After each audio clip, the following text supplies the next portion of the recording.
¿Cómo están amigos? Bienvenidos a Revolución Circular, podcast de economía circular y cuarta revolución industrial aquí en TX Radio, la primera radioemisora dedicada a la ciencia y tecnología.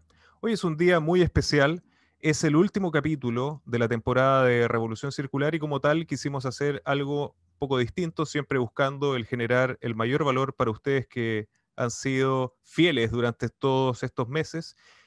Por lo tanto, decidimos generar un episodio donde seleccionamos las mejores intervenciones de las mentes brillantes de economía circular y cuarta revolución industrial que nos acompañaron durante esta temporada. Tuvimos la suerte realmente de contar con los mayores promotores y desarrolladores de este nuevo modelo circular, siempre apalancado desde las tecnologías de la industria 4.0, y realmente creemos que este formato, que va a ser un poquito más largo, va a ser un muy buen resumen de lo maravilloso que pudimos construir en conjunto durante esta época que fue bien desafiante, bien distinta a nivel global. Antes de dar paso a este último capítulo, me gustaría agradecerles a todos por el gran cariño, el gran apoyo que recibí durante todo este tiempo, maravillosas ideas a través de redes sociales, y quisiera que mantuviéramos ese contacto a través de estas herramientas maravillosas. Como saben, me pueden encontrar en Twitter, en @petarostowicz, también en Instagram, @petarostowiczoficial, y pueden ver todos los capítulos de Revolución Circular cuando ustedes quieran, suscribiéndose en mi canal de YouTube. También quiero aprovechar de agradecer a la gran familia de TX Radio por esta invitación, por haberme dado la oportunidad de haber explorado este mundo maravilloso de los podcasts. Espero que podamos repetir esta experiencia y no tengo duda que nos veremos de alguna u otra forma en el futuro para seguir promoviendo la economía circular y la cuarta revolución industrial. Muchísimas gracias, sigamos en contacto y por favor disfruten de este último capítulo de la temporada de Revolución Circular. Nos vemos. Y en esa misma línea, a mí lo que siempre me ha gustado de Converplast y de la mentalidad que tú tienes de emprendedor de alto impacto es que también has entendido la importancia del relato en todo esto. Una demostración clara de eso es este proyecto que ha dado la vuelta al mundo Atando Cabos, que yo creo que también en cierta medida sembró la semilla de esta nueva forma de enfrentar. Y ahí es donde me gustaría que, bueno, contaras brevemente, para los que aún no conocen, lo que es Atando Cabos, pero también cómo fuiste interiorizando la importancia de contar o darte cuenta de que el mundo realmente estaba atrás la búsqueda de historias que tuvieran un impacto real y cómo esto también poco a poco te fue metiendo en el segundo tema que es de suma importancia para este programa, que es la industria 4.0, las tecnologías, la transformación digital. Sí, pues mira, nosotros partimos con Atando Cabo. Bueno, primero lo explicar lo que es Atando Cabo. Atando Cabo partió como un proyecto, después se reformó una empresa, pero lo más lindo es que hoy día es una causa. Lo que hacemos nosotros, junto con las comunidades y junto con las empresas salmoneras, desde Chiloé hasta la Patagonia, recorremos toda la Patagonia, todas las islas, vamos recolectando todos los residuos industriales y todos los que hay en las playas, las cuerdas, porque se llama cabos, las cuerdas, los cabos, las redes, las boyas. Los tomamos, los traemos a Santiago, los reciclamos y los transformamos en productos. Entonces, pues, estamos limpiando toda la Patagonia a través de la economía circular. Quería preguntarte también el rol, tú como cofundador de Sistemas B, que estás jugando, ¿no? Es esta nueva lógica de empresas que ya no solamente buscan el beneficio económico, que por lo demás nosotros como emprendedores en Devo siempre decimos que es súper importante. Sin flujo de caja es muy difícil que se sostenga un modelo económico, pero esta nueva forma de ver y de replantearse cómo hacemos negocio cada día buscando el triple impacto económico, social y ambiental. ¿De qué manera Sistema B está incorporando la economía circular y promoviendo a los emprendedores con modelos circulares?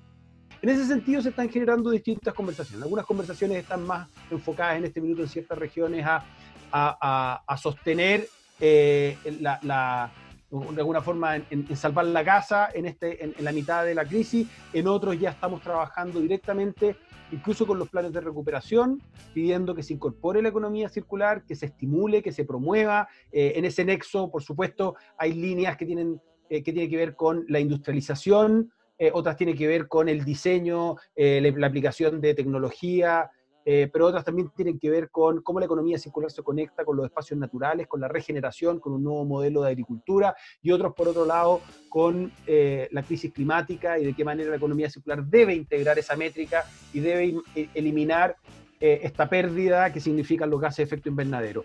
Y después hay una tercera dimensión, que es una conversación que se está generando en el mundo, muy impulsado también por el Foro Económico Mundial, de lo que se llama un Grand Reset. De qué manera esta crisis nos viene a mostrar fallos estructurales que tenemos en cómo hemos concebido el progreso y el desarrollo, y que nos debieran invitar a que paremos, pensemos y nos demos la oportunidad de eventualmente reempezar de nuevo. Y ahí con las empresas B estamos impulsando una iniciativa que se llama Imperative 21, que lo que busca es justamente dar algunas de las bases conceptuales que podrían permitir avanzar en la lógica del crecimiento del desarrollo, sin sobrepasar los límites planetarios y dando una base para el bienestar de toda la población, un poco en la lógica de la economía del donut.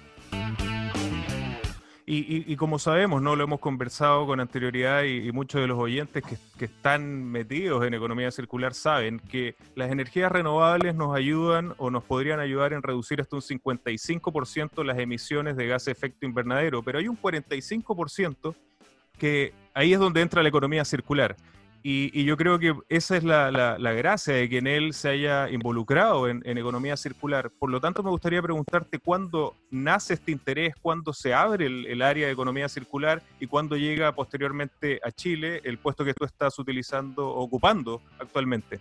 Yo te diré que nació bottom-up, de abajo hacia arriba. Nació como profesionales que empezaron a desarrollar iniciativas en torno a la economía circular, fuertemente el área de procurement, el área de que va a cara hacia los proveedores, y desde ahí lo que se hizo inicialmente fue mapear a nuestros proveedores a nivel mundial. Nosotros tenemos más de 140.000 proveedores a nivel mundial y se desarrolló un programa para la circularidad. Y lo primero que queríamos entender era si nuestros proveedores están haciendo circularidad, y ahí a través del EPD, que te permite hacer un análisis de ciclo de vida, a los proveedores a través de un cuestionario se les pregunta si incorporan materias primas de origen renovable, de materias primas renovables, si incorporan en su producción, en su manufactura, la energía renovable y varias otras medidas.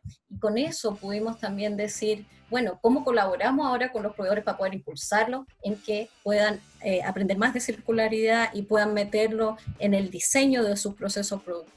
Entonces eso fue como partió. Y después ya se formalizó, yo te diría hace un par de años, a principios del 2019, un área a nivel global de economía circular, y empezamos a estar más o menos en el centro de la discusión con el MacArthur Foundation, diseñando un modelo para medir la circularidad, el Circularity Model.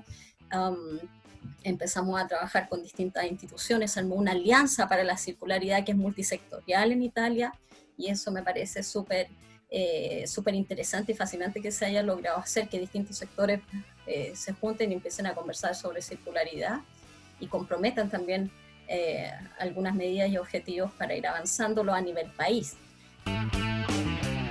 ¿Cuáles son algunos proyectos que tú estás viendo que sean interesantes de describir, que unan la industria 4.0 y la economía circular para que nuestros oyentes tengan ya ejemplos un poco más prácticos? Un poco más tangibles, muy Exacto. Bien. Mira, yo te diría 5 o 6 casos que quisiera poner encima de la mesa para tu audiencia, que vieran cuál es el enlace entre economía circular y industria 4.0. Quizá para mí uno de los temas más interesantes, Peta, de cómo encaja la economía circular y la industria 4.0 es todo el tema de virtualización. Posiblemente creo que ese es un ejemplo que nuestra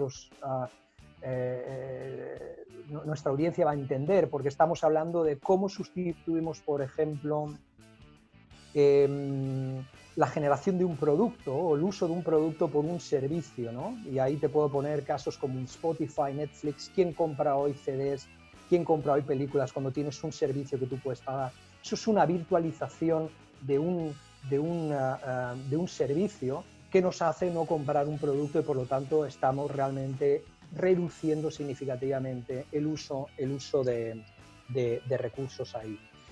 Y luego, bueno, otra área que para nosotros nos parece súper interesante que estamos trabajando es el tema de blockchain, ¿no? Todo el tema de trazabilidad porque el consumidor en el futuro va a necesitar tener cada vez más poder de decisión y de información, y por lo tanto un consumidor responsable va a tener que saber qué tipo de transacciones, cuáles son los orígenes del producto y demás. Y además creo que todo el tema de blockchain para nosotros es muy importante porque también elimina este concepto de que las empresas abiertamente te pueden decir que hacen cosas maravillosas y tú como consumidor no lo sabes. Hay un concepto que es greenwashing, donde sí, muchas empresas te dicen abiertamente las maravillas que hacen, pero eso no acaba reflejado en el producto que uno consume, ¿no? Entonces ahora toda la movida que se viene desde Europa con el nuevo Pacto Verde y el empoderamiento del consumidor va a tener que estar reflejado en una etiqueta que muy posiblemente a través de tecnología blockchain va a tener que reflejar claramente el origen de los productos y todas las transacciones que se van a hacer, ¿no? Primero, para que la gente también vaya entendiendo qué se está haciendo y desde la oficina, o cuál es el lineamiento que está empujando la Oficina de Economía Circular dentro del Ministerio de Medio Ambiente. Sí, claro. A ver, en ningún caso la idea aquí era empezar de cero, ¿cierto? Más bien construir sobre lo que ya se había avanzado, y en ese sentido el principal legado que nosotros recibimos al año 2018 es lo que se llama la Ley REP, ¿cierto? La Ley de Responsabilidad Extendida del Productor, que ya había sido aprobada durante el año 2016, ya se había avanzado en algo en la implementación, todavía muy poco, y tocaba justamente ese desafío de llevar adelante, de definir los números, ¿cierto? Porque la ley es el marco, pero hay que ponerle números, por ejemplo, a las metas de los neumáticos, de los envases de embalaje, y por lo tanto ese fue y sigue siendo uno de los principales desafíos, el poner en práctica este instrumento regulatorio, que por cierto hoy es la principal herramienta que tenemos en este ámbito para pegarnos un salto en distintos ámbitos, ¿cierto? Ahí, como ya dije, estamos regulando hoy día los neumáticos, los envases y embalajes, que es una categoría muy, muy amplia, ¿cierto? Los aceites lubricantes, y vamos a pasar también a regular las pilas, las baterías y también los aparatos eléctricos y electrónicos, que es una categoría muy, muy amplia. Pero además de eso, de seguir avanzando con fuerza en eso que venía ya trabajándose de antes, decidimos iniciar el trabajo en otros ámbitos más, ¿cierto? Yo te diría que ahí el principal otro ámbito tiene que ver con los residuos orgánicos, ¿ya? Lo que vimos ahí es que con la REP de envases y embalajes nosotros vamos a obligar a los productores básicamente a cambiar la forma de reciclar para todos nosotros, ¿cierto? Hoy día nosotros tenemos que ir a un punto limpio, y el día de mañana lo que se plantea en este decreto, y hay metas muy específicas, muy concretas en ese sentido, es que el día de mañana el camión del reciclaje pase por la puerta de nuestras casas. Bueno, me gustó mucho lo que señalaste, que hay momentos históricos donde los astros se unen, y yo creo que ese factor de suerte no hay que menospreciarlo, y de hecho eso es lo que me lleva al otro tema, y aquí me agarro de una reflexión que hace uno de mis autores favoritos, que es Jeremy Rifkin, que él señala que para cada nueva revolución industrial se unen generalmente tres factores, tres nuevas fuentes de comunicación, energía y transporte. La cuarta revolución industrial cumple con ese requisito, una nueva fuente de comunicación que es el Internet, que nos está permitiendo hacer esto, una nueva fuente de energía basada en energías renovables, como tú señalabas, el gran caso de Costa Rica y lo que estamos haciendo acá en Chile también, y una nueva fuente de transporte que es la electromovilidad. Me encanta que hayas tomado esta nueva bandera, y ¿cuál es la importancia para ti en esta lucha contra los tubos de escape y la importancia de la electromovilidad? La electromovilidad también tenemos que, sobre todo en el mundo post-COVID, que va a ser un mundo que va a tener muchos problemas económicos, nosotros también tenemos que pensar muy bien en el ángulo de creación de empleo, ¿verdad? Cómo esto puede ser una oportunidad para los países, ya sea por el lado de la producción de los buses, o la producción de baterías, o la producción de soluciones de economía circular, o las apps para los teléfonos, o desde el punto de vista de la integración de flotas y parqueos. En fin, a lo que voy es que el tema hay que verlo como una oportunidad.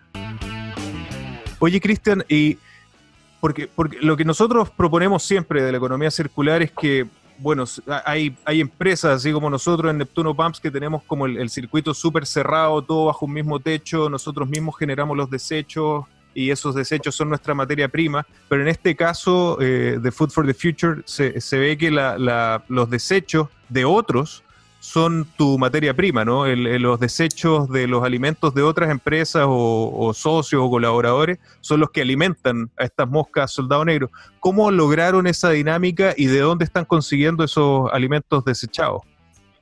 ¿Qué hay? O sea, nosotros hoy día estamos buscando los residuos provenientes más vegetales de plantas de la agroindustria, como el jugo de manzana, la salsa de tomate, el aceite de oliva, la cervecería.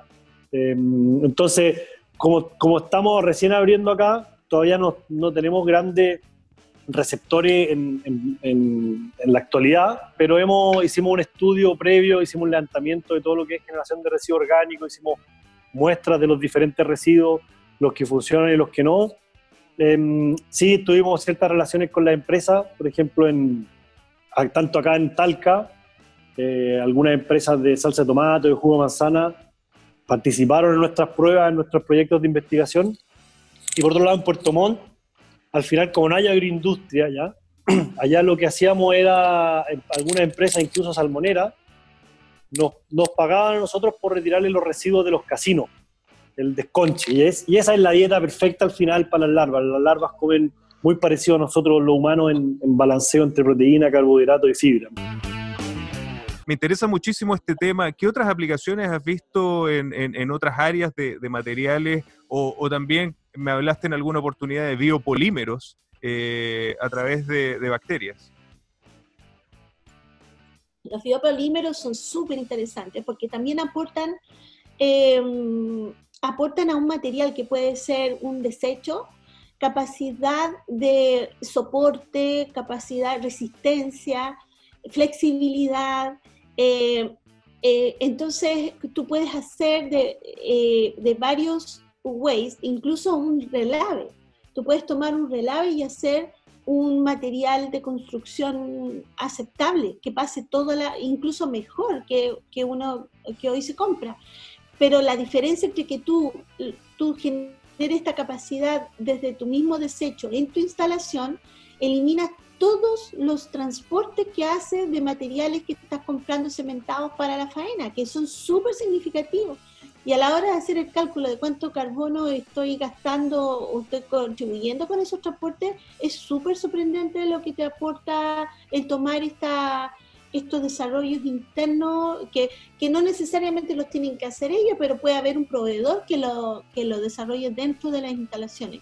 Entonces, en vez de traerse una cementera para tener, por ejemplo, dentro de una minera, tener este tipo de proceso no solo les ahorra valor, sino que contribuye un montón a la disminución de estos elementos contaminantes, ¿no? ¿Cómo afectó esto en tu cambio de modelo de negocio que finalmente, por lo que veo, te acercó absolutamente hacia la economía circular? O sea, es muy relevante el contexto que estáis dando, es súper súper real. Y yo te diría que me parece extraño que las empresas no hayan cambiado su estrategia a partir de ese momento. Porque la alerta que nos dieron es no menor. Nos dijeron, tienen 10 años, o tenemos 10 años, para resolver este problema, si no el planeta se va al carajo. Y de repente si te levantáis en la mañana y te das cuenta que lo que estáis haciendo no apunta en nada a resolver eso, en la magnitud que se requiere, obviamente hay que tomar otro camino. Y a mí yo he hecho mucho de menos que muchas empresas que no tienen que, ni siquiera tienen que ver con la economía circular, deberían empezar a incorporar este tema, porque nos va a afectar a todos. O sea, no tiene que ver solamente con un envase de detergente, tiene que ver con las playas, con la acidez, con la deforestación, con el clima, con los refugiados climáticos que van a empezar a aparecer. O sea, hay un montón de cosas que vienen muy, muy fuertes. Y eso, si no remueve tu empresa y tu negocio, es porque probablemente hay una persona inconsciente. Porque yo creo que cuando se toma conciencia, es imposible no hacer algo al respecto. Y yo en ese momento tomé conciencia y me di cuenta que no me podía dar el lujo de tener los enemigos que me gustaba tener. Yo siempre se lo digo a Unilever, y de hecho la otra vez tuve una presentación interna con Unilever y yo le decía, ustedes eran mi enemigo. que yo quería copiar el detergente, quería ganarle a Unilever, y de repente me di cuenta que estaba profundamente equivocado, y de hecho yo también amenazaba a todos los supermercados, le decía, fírmate Walmart, y les vamos a ganar a todos, bien como reactivo. Y de repente me di cuenta que nos quedan 10 años para resolver probablemente la crisis más grande de la historia de la humanidad, que aunque suena así como cliché y de película gringa, yo creo que es real. Y para eso no nos podemos dar el lujo de tener un enemigo que sea otra empresa. Yo creo que aquí no queda otra que colaborar, no queda otra opción que ir a hackear al grande, ¿cachai? Porque antes yo le quería competir. Ahora yo quiero ir a convencer a Unilever y decirle, ¿por qué no dejáis de generar todo esto envase y lo vendéis con dispensadores? Y eso yo creo que es una de las posibilidades que tenemos, al menos desde Algramos, de aportar un cambio sistémico.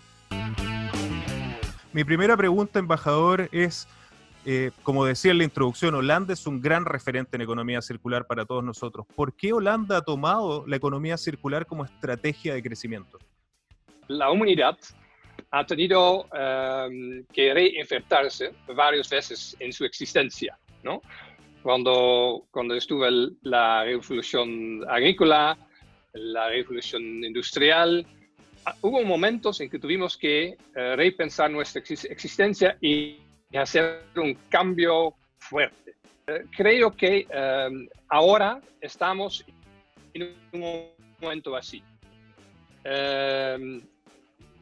Si vamos a seguir como estamos haciendo nuestras economías, nuestra sociedad, yo creo que vamos a perder todo.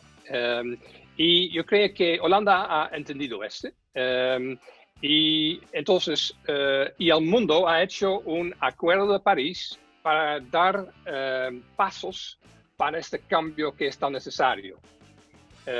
Un cambio en que no hay más CO2. Terminamos también con desechos que son muy mal para el medio ambiente.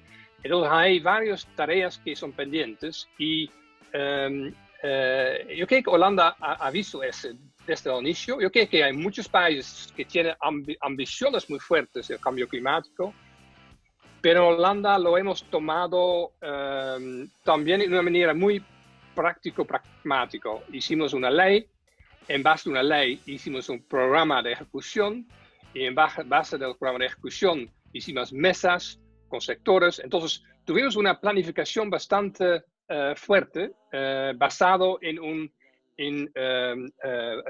sectores, con sector privado, con sector público, con la sociedad, y así entonces tuvimos un proceso que poco a poco estaba dando resultados. ¿Por qué es tan importante el diseño, particularmente en el mundo que estamos viviendo hoy, que tiene el cambio climático como una gran amenaza y ahora nos enfrentamos a un mundo post-coronavirus? Sí, es real, esa cifra que tú dices es un estudio de Ecodes de España, y la verdad que es importante porque el diseño es un conjunto de decisiones. Entonces cuando uno empieza un proyecto, lo que toma son decisiones. Y si no las tomás contemplando las externalidades negativas, que es lo que hemos hecho sistemáticamente, o sea, nosotros hemos tomado decisiones que han considerado solamente una variable, ¿no? Crecimiento económico. Entonces, si en ese momento no incorporamos el resto de las variables, que es muy sistémico y que es algo mucho más complejo de hacer, es muy difícil que lleguemos a productos, servicios y modelos de negocios circulares y mucho más ciudades. Entonces, esto es un nuevo desafío, es un nuevo paradigma. En muchas cosas parece de niño, porque tiene que ver con cosas que son súper intuitivas, ¿no? Que lo que hicimos fue sistemáticamente dormir ese lado intuitivo en decir, pero si A más B es igual a C, ¿no? Y agarrábamos y como que lo escondíamos a esa posibilidad para decir, no, vamos a seguir con esta fórmula, que esto nos da buenos resultados. ¿Buenos resultados qué? Económicos, ¿no? Y después, con esa plata, teníamos que subsanar o subsidiar los otros resultados que no estábamos pudiendo, ¿no? De tener, tanto sociales como ambientales. Entonces, lo que propone el diseño sostenible, regenerativo, el ecodiseño, es incorporar estas variables en el inicio de un proyecto, en el inicio de un producto, en el inicio de una política pública. Y ahí lo mejor que podemos hacer es tener como diversidad de miradas, ¿no? Y apoyarnos fuertemente en el proceso. Es decir, si yo tengo un proyecto en el cual van a opinar solamente, o van a estar involucrados solamente 2 personas en el proceso de diseño, seguramente va a ser mucho menos virtuoso, o mucho menos sistémico, o mucho menos pensado si está involucrando a 100 personas o a 200 personas. La clave es encontrar esos marcos de trabajo que ayuden a ordenar ese proceso. Las soluciones que están desarrollando emprendimientos como el tuyo son claves para transitar hacia una economía circular en la industria de la construcción. ¿Qué ejemplos nos puedes dar o qué están desarrollando en particular con empresas de la construcción en Chile o de otras industrias? La frase típica dice que lo que no se puede medir no se puede mejorar. Entonces, lo que primero tratamos de hacer es ayudar a medir los procesos, a medir la operación del proceso constructivo, ¿cierto? Y hacer esto minuto a minuto. No solamente hacer un recorrido, ¿cierto?, visual una vez a la semana o una vez al día, sino que minuto a minuto estamos controlando todo lo que está pasando, dónde están las cuadrillas, en qué están trabajando, si están trabajando en la zona indicada, la cantidad de personas indicadas, es la forma más fácil de poder medir si se está cumpliendo el plan. Si sabes que hay gente en la zona que no es la indicada o que no es la cantidad de personas indicadas, puedes rápidamente asumir de que no está sucediendo el plan correcto, y por lo tanto probablemente eso va a ser una desviación del plan, va a ser un error, y muchas veces significa que va a tener que ser demolido o tener que ser, ¿cierto?, retrocedido el proceso y repetido. Entonces eso es lo más rápido, solamente para explicarlo bien sencillo. Y el impacto real es que ya estamos viendo clientes que nos dicen ellos, declarado por ellos, que le hemos reducido atrasos hasta casi la mitad, 49% nos declaró un cliente. Me dijeron, oye, tú me ayudaste a optimizar mis procesos, es decir, empezaron a medir, se dieron cuenta que sus procesos se estaban dando más de lo que debían. Usaron esa medición para entender dónde podían mejorar y siguieron midiendo y fueron viendo cómo fueron capaces de ir acortando esos atrasos que tenían. Tenemos otros clientes que nos han dicho, ¿cierto?, que han reducido sus costos operativos hasta un 45%, que son cifras gigantescas. Estamos hablando de sobre el 40%.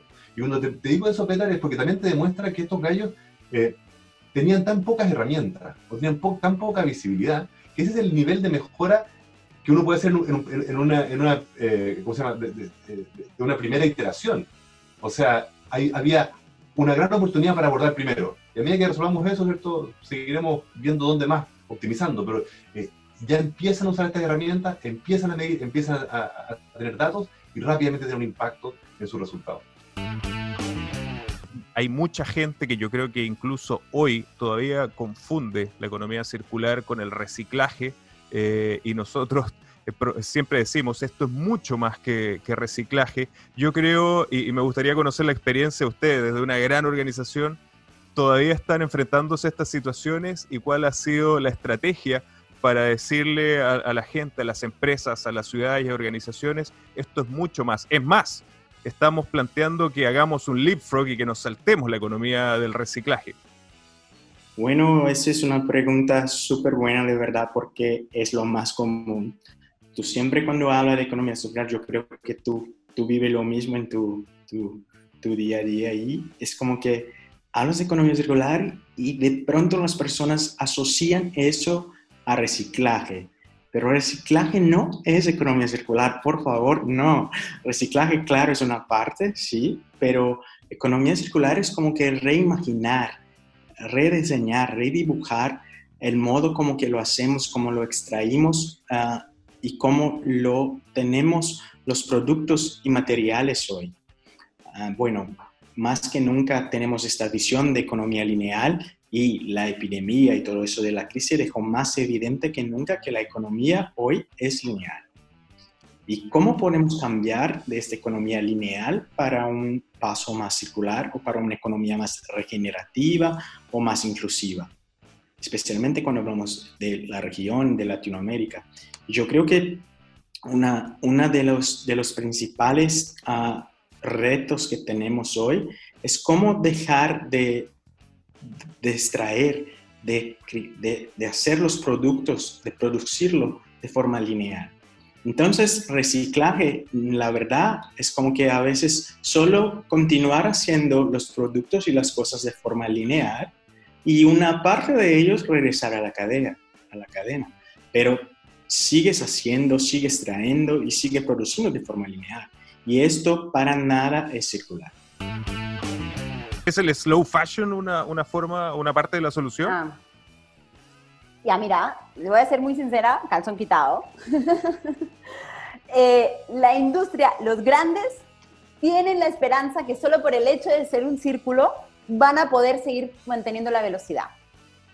Como vas a poder reusar, reparar, reutilizar, reciclar, ¿no? Y que se han enganchado bastante a la parte del reciclaje, tipo años 90, ¿no? Aún, en donde el reciclaje textil es extremadamente difícil. Si quieres, después conversamos sobre eso. Entonces, tienen un poco como que esa esperanza de que la parte fast no cabe y podamos circular cada vez más rápido.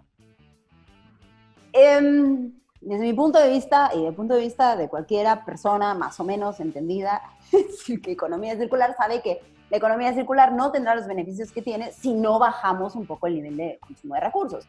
Por más que podamos desacoplar crecimiento de consumo, igual hay una parte de consumismo de base que, o sea, tenemos que modificar porque ni tan siquiera nos hace ningún bien. O sea, mentalmente el consumismo genera un montón de enfermedades mentales, o sea, y no tienes el nivel de felicidad que esperarías tener. O sea, llega un momento en donde el consumo no te genera más felicidad. Entonces, tiene que haber una bajada. Eso no quiere decir de crecimiento, pero sí quiere decir menos consumo. Y el slow fashion lo que dice es, ok, viene de la lógica del slow food, ¿no? Que también fue como que el primer sector a pelearse con el fast food, ¿no? Con el modelo fast. Y el slow food lo que hace es, uno, ralentizar, pero no ralentizar solo, sino buscar el kilómetro cero, o sea, y tratar de consumir más cercano, tratar de consumir productos de la tierra específicos de cada región, ¿no? Ese nivel de industrialización y de homogeneización de la alimentación, mucho mejor condiciones de trabajo para las personas, para los productores. Entonces, en la economía circular funciona con esta lógica, pero el slow fashion es más un tema de como que relaja el consumo.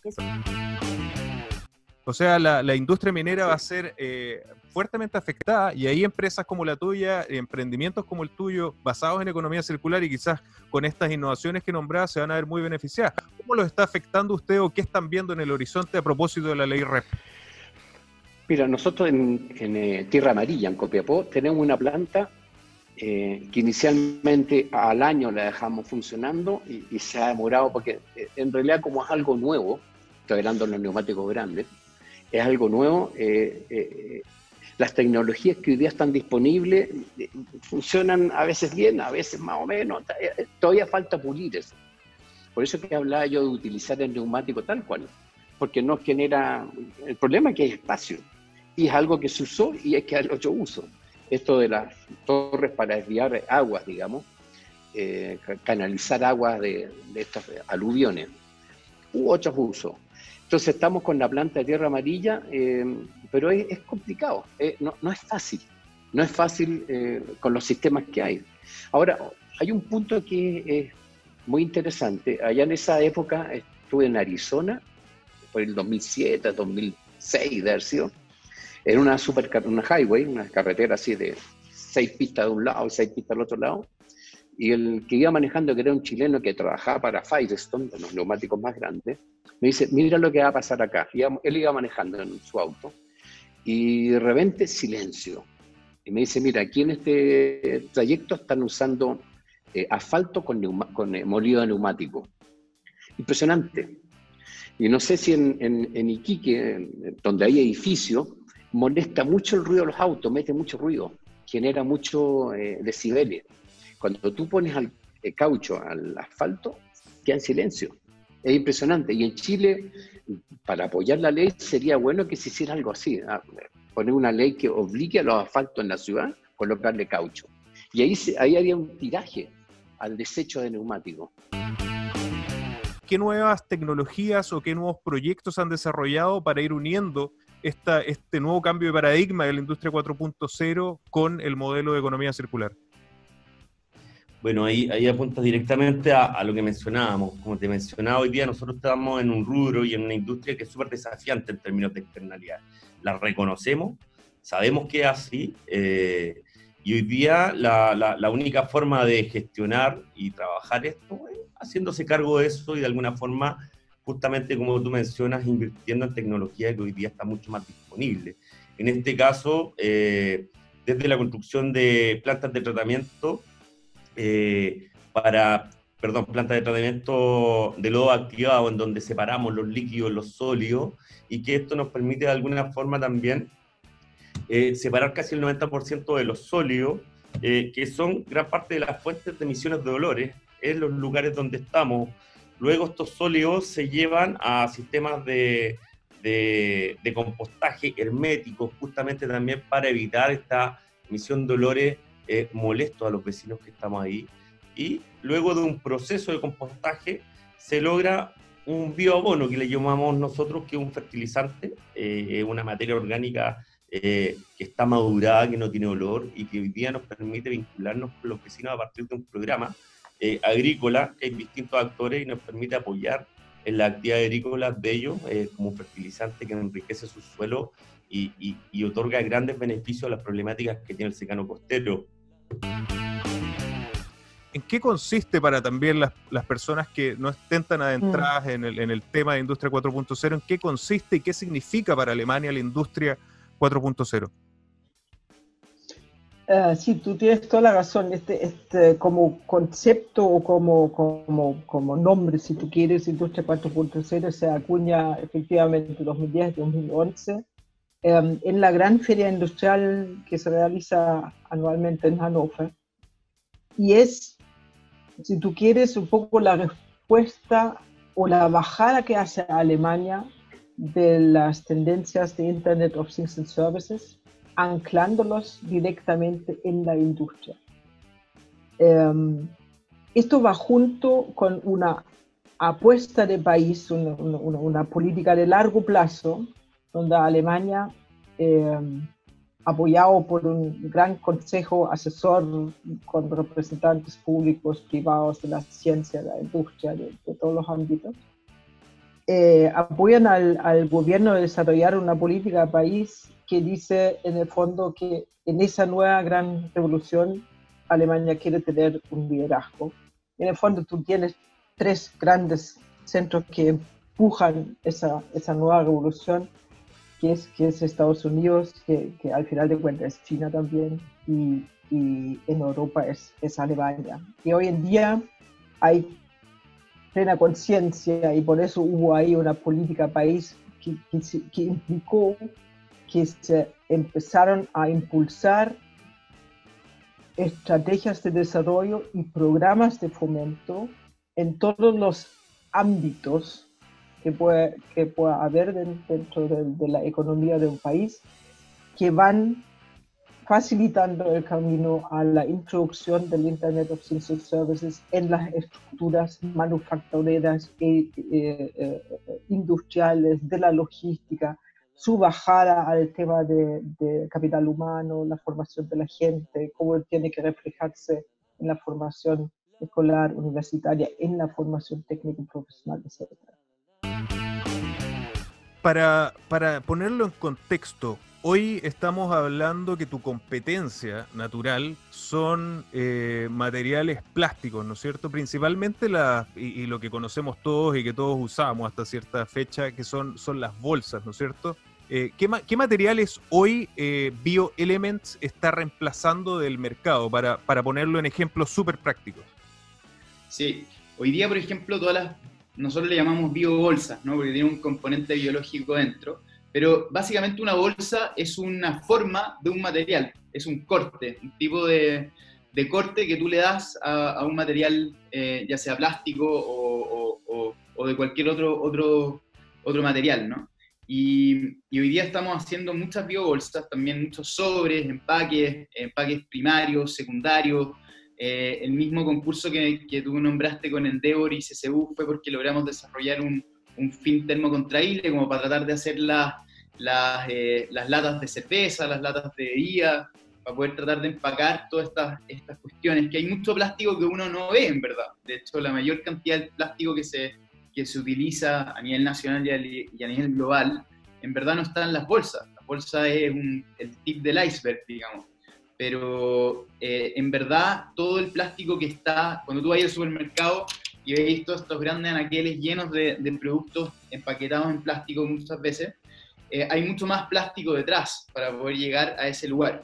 Y eso es donde nosotros queremos hoy día también enfocarnos. Y ese es un poco también lo que nos está motivando en este 2020 en BioElements y la razón por la cual llegamos a conocerte también a ti por el Endeavor. Y así nace lo que ustedes denominan el ciclo Simba. Me gustaría que le explicaras a los que nos están viendo y escuchando en qué consiste y también cómo fuiste avanzando en la industria gastronómica y cómo este mismo ciclo que utilizaste primero en esta gran industria que está en el Perú, la pudiste ir llevando hacia otras industrias también en el país. Sí, perfecto. Bueno, es importante explicar que hoy día el ciclo Simba ha trascendido de la gastronomía y eso también fue otra cosa interesante que ocurrió en el tiempo, que es que nos dimos cuenta, oye, estos principios de gestión de residuos que hemos desarrollado para restaurantes aplican realmente para cualquier sitio, ¿no? Entonces, lo que hacemos hoy con el ciclo va más allá de los restaurantes, estamos atendiendo a industrias, estamos empezando un programa para casas, para hogares, trabajamos con colegios, trabajamos con comedores de otro tipo, trabajamos con centros comerciales. Pero básicamente lo que hace el ciclo Simba es, trabajamos desde el punto de generación de residuos a través de un programa que es una suscripción, es decir, diseñamos un sistema para que ellos puedan gestionar sus residuos y eso básicamente implica que tengan contenedores bien señalizados, que la gente que los use sepa cómo usarlos, qué cosas se colocan en cada contenedor. La segregación es clave porque es la que nos permite luego hacer un reaprovechamiento sin que se hayan contaminado los materiales. Entonces, hacemos un sistema muy sencillo de 3 categorías: orgánicos, reciclaje y no reciclables. Así de simple. Mira, ¿dónde ves tú que está principalmente este contrasentido de que vivimos esta situación crítica, pero a la vez tenemos este dato de que menos del 5% del agua se recicla o se reutiliza? Ahí hay un tema, yo diría, de conciencia, de cultura, en la cual, a pesar de haber vivido la sociedad ciertos periodos de escasez hídrica importante, no tenemos internalizado el problema y la necesidad de un cambio en cómo consumimos el agua y cómo la usamos. A modo de ejemplo, países que han tenido problemas serios, California, en el oeste de Estados Unidos, nosotros mismos. Israel también tuvo un periodo en el cual tuvo que haber una política explícita destinada a la conciencia en el recurso hídrico. En el caso de Israel, por ejemplo, hay un comportamiento interesante que desde el inicio de la nación que han trabajado para concientizar en la importancia del recurso hídrico, lo cual llevó a un porcentaje muy alto de reuso de agua. Es uno de los países con más reuso. Pero cuando empezaron a generar una fuente alternativa, la desalación, el sentimiento en la sociedad fue, se acabó el problema. Por lo que el consumo de agua fresca subió significativamente y el reuso bajó. Entonces, hay una tarea que no hemos logrado transmitir y educar a la sociedad de cuál es la verdadera situación y qué alternativas tenemos. Porque si yo empiezo a concientizar, necesito de la mano ir ofreciendo y mostrando las alternativas para reducir el consumo. Y ahí entra el dejar claro temas o conceptos como la economía circular, que no solo es a nivel país, sino también a nivel de una empresa y a nivel de un individuo. En el 2014 fundas esta plataforma D-Science y empiezas a revolucionar realmente la forma de ver la ciencia y la moda. Quizás yo me imagino en ese momento decían, ¿de qué está hablando? Si nos puedes contar un poco de esa experiencia. Sí, D-Science, yo estaba terminando mi postdoctorado en economía de conocimiento y el desafío era encontrar dos economías que no se juntan. Eso era un poco la teórica del problema. Pero una amiga me invita a su graduación acá en Cambridge y ella estaba haciendo el certificado de fashion en el Mass Art. Y se me abre el mundo, porque esta graduación era un fashion show. Y en esa exploración, cuando la pasarela empieza a suceder, todos estos vestidos y estos textiles y estas formas y estas texturas, a mí lo que me dijeron es que la moda era un medium de comunicación potente en lenguajes que hacemos del día a día. Por lo tanto, encontrarle un nuevo vocabulario a la ciencia en una realidad que todavía es real, que los científicos hablan en un jargon, no hay un lenguaje muy común en la ciencia. Generarles espacio era la motivación, y encontrar el core en la creatividad, donde los outputs de creatividad son súper claros. Tenéis o el diseñador, o el ingeniero, o el científico, o el artista. Por lo tanto, juntar los dos partes, que era el designer y el científico, la hipótesis era que tenía que juntar gente, y yo me imaginaba un Einstein y un Yves Saint Laurent teniendo una conversación y entendiendo qué iban a crear, ¿cachai? Lo que decidí fue montar Designs, que era una plataforma que buscaba a los Einsteins y Yves Saint Laurent y los juntaba.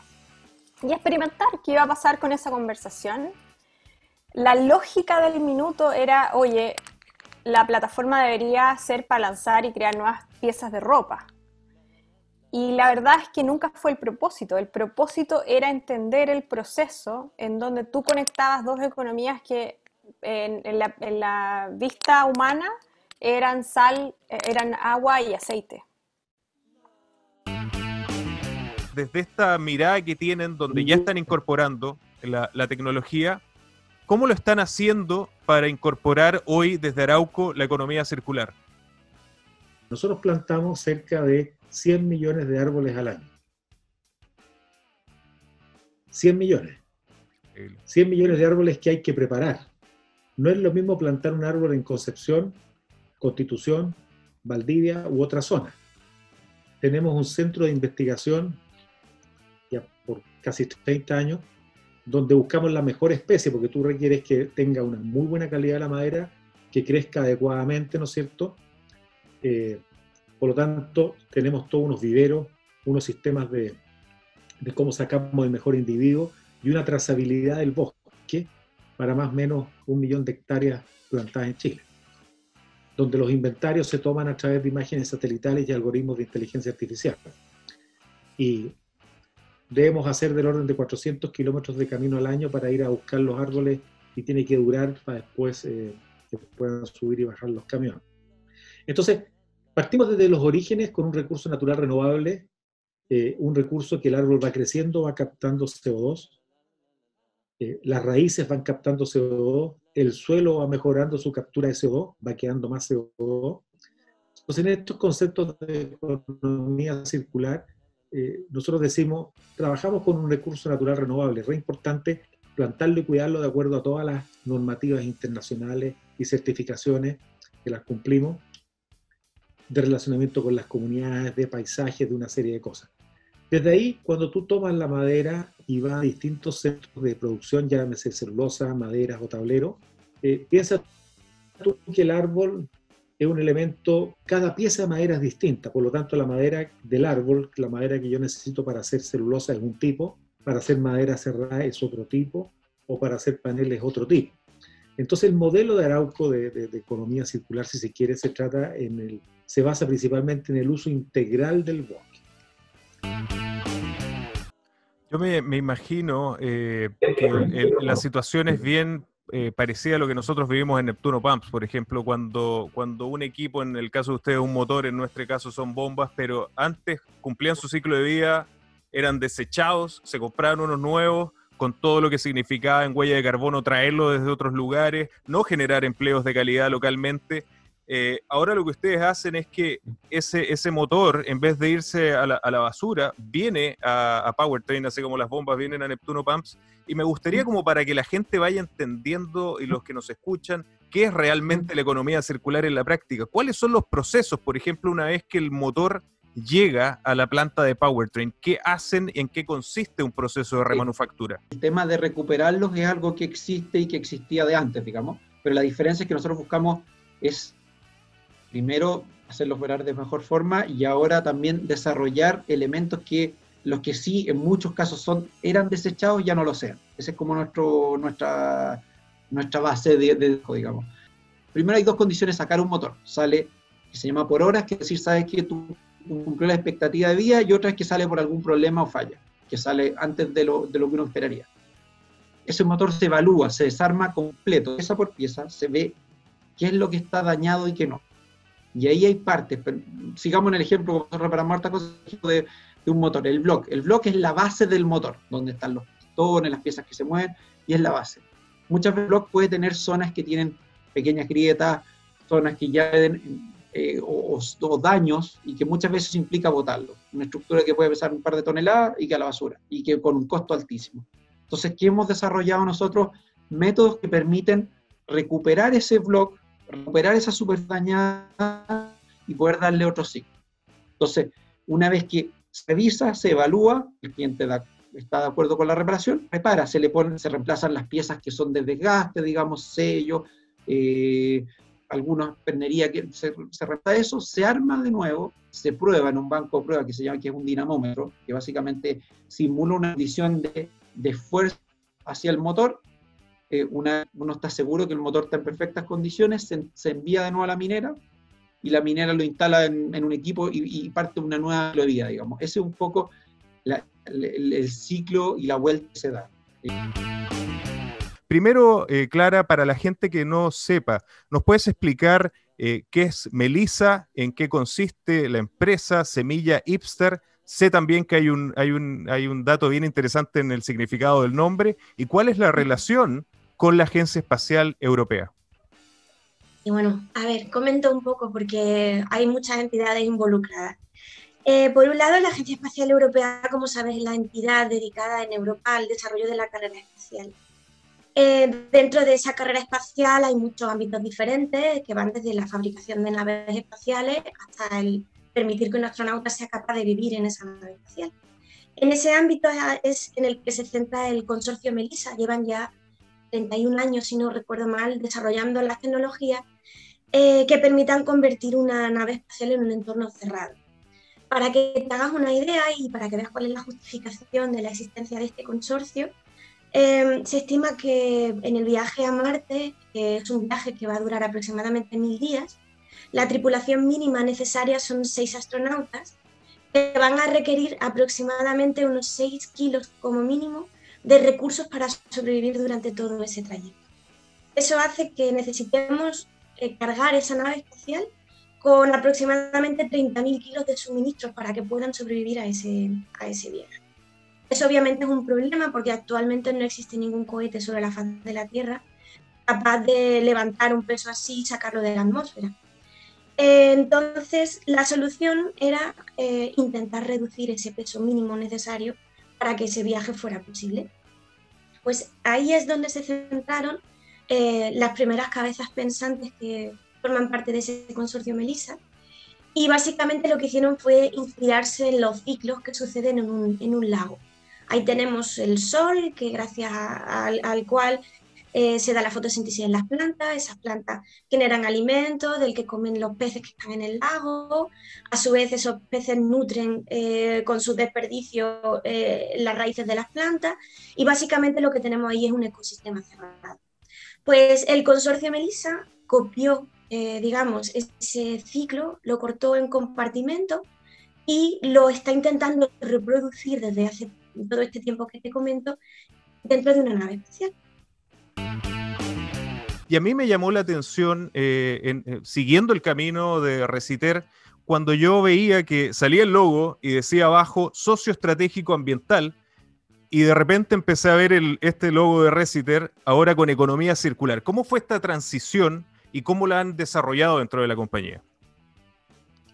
Mira, el socio estratégico ambiental era la bajada del lobo de hace algunos años, pero finalmente nosotros nos dimos cuenta que lo que hacíamos era revalorizar los residuos. En la minería, por ejemplo, los residuos de madera se llevan a la biomasa, los residuos de chatarra y se cortaban, ¿no es cierto?, y se embarcaban a Corea. Los residuos de las aguas, los riles, se trataban en plantas de tratamiento y se recirculaba el agua y se reaprovechaba.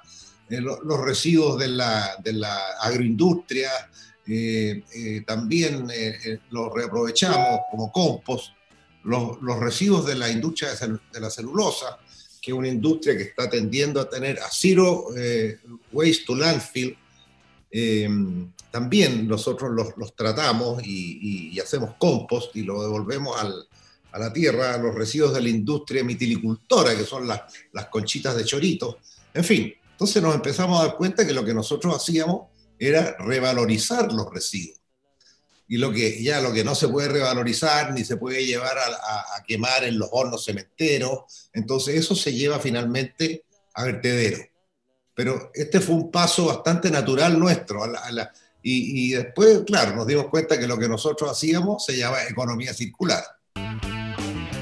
Quería preguntarte, ¿cuál crees que fue el punto de inflexión en una empresa tan grande como Mercado Libre para comenzar a pensar en esto? Porque creo que también dijiste algo que es fundamental. La economía circular no es filantropía, no es solamente el buscar el beneficio social y ambiental, que lo tiene, pero claramente es un modelo de negocio que tiene beneficios económicos, y cuando uno como empresario o una empresa del tamaño de Mercado Libre lo demuestra, realmente empieza a mostrar la aguja, y creo que es un punto importantísimo. ¿Cómo Mercado Libre se empezó a dar cuenta de que traía un beneficio económico y cómo esto repercutió en este cambio de mindset? Bueno, creo que lo principal en una empresa que va tan rápido, una velocidad tan rápida como Mercado Libre, y tiene un crecimiento tan pronunciado y un espíritu también muy enfocado en los resultados, es justamente eso, ¿no? Tratar de tener medidas y iniciativas que puedan demostrar un resultado, probarlas de manera muchas veces focalizada a un centro de distribución específico, a un país específico, y después tratar de escalar estas iniciativas, ¿no? Te menciono algunas interesantes que tenemos. Por ejemplo, estamos trabajando muy fuerte en lo que es la gestión de materiales. Por ejemplo, en el caso de Brasil estamos recuperando más del 85% de los materiales que se generan en nuestros centros de distribución. Esto significa de que estos materiales que son recuperados van a volver hacia los mismos productores. Te pongo un ejemplo, el caso de las cajas. Tenemos esquemas de economía circular con las cajas y el cartón generado, en el cual la mayoría, por no decir todo, el cartón que se genera en nuestros centros de distribución vuelve a los propios fabricantes de cajas, quienes a su vez, digamos, van a proveernos a nosotros de cajas que están fabricadas con porcentajes muy altos o inclusive 100% de cartón reciclado, ¿no? En ese sentido, lo que es packaging está súper avanzado, con iniciativas muy buenas, porque eso nos permite monetizar lo que en otro momento hubiesen sido desechos, y obviamente tener una baja en los costos de nuestro packaging, y también obviamente trabajando en conjunto con lo que sería la cadena de custodia del packaging. Estamos trabajando con prácticamente todos nuestros proveedores de cartón con certificación FSC. Creo que queda alguno que está terminando de certificarse, con lo cual estamos ya llegando al 100%. Y los contenidos de lo que serían las cajas son por lo menos 40% de cartón reciclado.